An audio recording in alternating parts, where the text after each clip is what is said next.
Shalom, selamat pagi, selamat hari Minggu. Kita mulai ibadah nonton bareng di video. Sebelumnya kita berdoa dahulu. Bapa yang selalu baik, pada saat ini kami mau mendengar firman Tuhan. Biarlah firman Tuhan boleh menguatkan kami, menjadi pedoman bagi hidup kami, menjadi suluh bagi jalan kami. Berilah Tuhan hikmat akal budi pada anak-anak, agar mereka boleh mengerti sungguh-sungguh firman-Mu.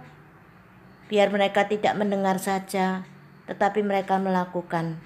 Mencontoh dari sikap-Mu yang baik, Bapa. Terima kasih, Bapa. Kami serahkan doa kami ini hanya di dalam nama Tuhan Yesus. Kami sudah berdoa dan mengucap syukur. Haleluya. Amin.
Sida-sida dari tanah Etiopia.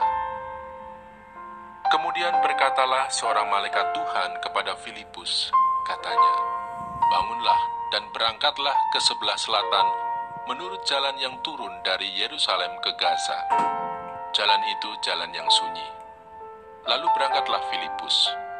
Adalah seorang Etiopia, seorang sida-sida, pembesar dan kepala perbendaharaan Sri Kandake, Ratu negeri Etiopia, yang pergi ke Yerusalem untuk beribadah.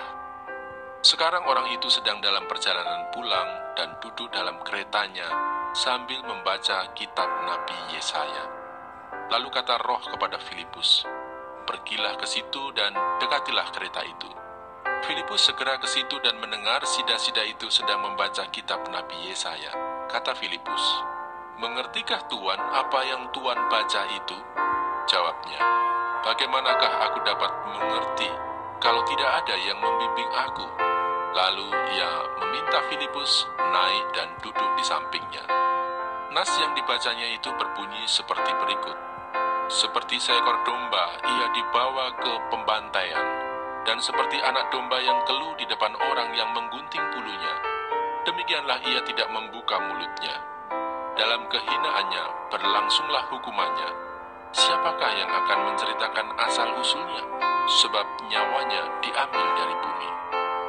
Maka kata sida-sida itu kepada Filipus, "Aku bertanya kepadamu, tentang siapakah Nabi berkata demikian? Tentang dirinya sendiri atau tentang orang lain?"